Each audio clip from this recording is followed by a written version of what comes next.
Fender is the American English term for the part of an automobile, motorcycle or other vehicle body that frames a wheel well. Its primary purpose is to prevent sand, mud, rocks, liquids, and other road spray from being thrown into the air by the rotating tire. Fenders are typically rigid and can be damaged by contact with the road surface. Instead, flexible mud flaps are used close to the ground where contact may be possible. Sticky materials such as mud may adhere to the smooth outer tire surface, while smooth loose objects such as stones can become temporarily embedded in the tread grooves as the tire rolls over the ground. These materials can be ejected from the surface of the tire at high velocity as the tire imparts kinetic energy to the attached objects. For a vehicle moving forward, the top of the tire is rotating upward and forward, and can throw objects into the air at other vehicles or pedestrians in front of the vehicle. In British English, the fender is called the wing. The equivalent component of a bicycle or motorcycle, or the cycle wing style of wing fitted to vintage cars, or over tires on lorries which is not integral with the bodywork, is called a mudguard in Britain, as it guards other road users, and in the case of a bicycle or motorcycle, the rider as well, from mud and spray, thrown up by the wheels. In modern Indian and Sri Lankan English usage, the wing is called a mudguard. However, the term mudguard appears to have been in use in the U.S. at one point. The American author E.B. White, in an October 1940 Harper's essay, Motor Cars, refers to mud guards, or fenders as the younger generation calls them. In German, it is known as a Kottflur 1/4 gel. In the United States, a minor car accident is often called a fender bender. Trucks and automobiles. In current U.S. auto industry nomenclature, usually only the panels over the front wheels are called fenders. The auto industry changed from rear fenders bolted onto a quarter panel to an enlarged welded-on quarter panel that fulfilled both functions.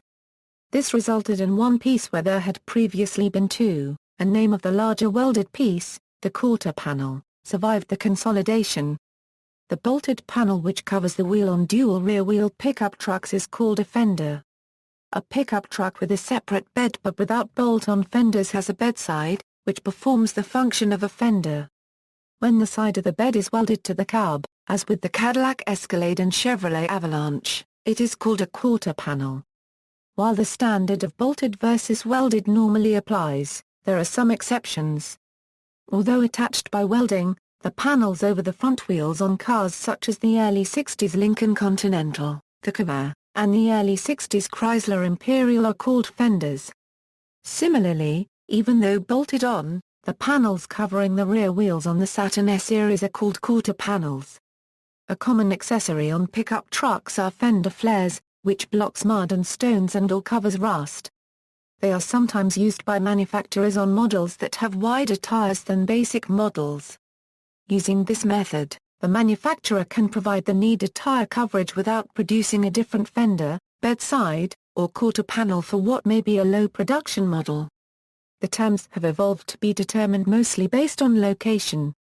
Fenders are at the front. Quarter panels are at the rear, with an exception made for dual rear-wheel trucks, where the panel at the rear is called a fender. For vehicles with a narrow car body that exposes the tire, the fender is an exposed curve over the top of the tire. For wide-body vehicles that cover the tire, the fender forms the wheel well surrounding the tire, and is not directly visible from above the car body. Wheel wells tend to be much larger than the diameter of the tire, because they do not move with the tire suspension and consequently must be large enough to allow the full range of tire motion on the suspension without touching the interior of the wheel well. More elaborate designs include fender skirts for enclosing the outside edge of the wheel well, and stylized pontoon fenders for exposed fenders. Certain types of cars with narrow bodies, such as the Lotus 7, Allard, and Caterham 7, use what are called cycle fenders in the US or cycle wings in Britain, for their resemblance to those used on bicycles. They are attached to the wheel suspension and remain at a fixed distance from the tire regardless of wheel motion, and can therefore be much closer to the tire than fixed wheel wells. This was popular on early classic trials cars because the fenders were lightweight and allowed for a thin streamlined body. They persist on cars wanting a vintage look. Bicycles and motorcycles, bicycles. There are generic fenders for bicycles that can be fitted to most bicycle frames. These catch and redirect road spray thrown up by the tires, allowing the rider to remain clean.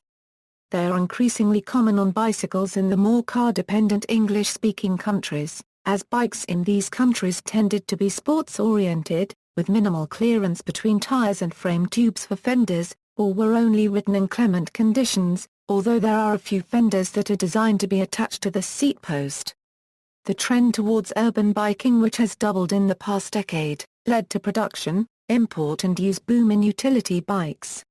European utility bicycles, traditional roadsters used in developing countries, serious touring bicycles, and beach cruisers are nearly always fitted with fenders, universally known in British English as mud guards. They are also fitted to motorcycles. Motorcycles: in the UK it is a legal requirement that a motorcycle should be fitted with mud guards. While motorcycles are invariably fitted with mud guards, only touring cycles generally have fully functional mud guards. Some machines can be seen with a stub of a mud guard only a few inches long, which satisfies the legal requirements but does not actually provide any protection from thrown mud and spray.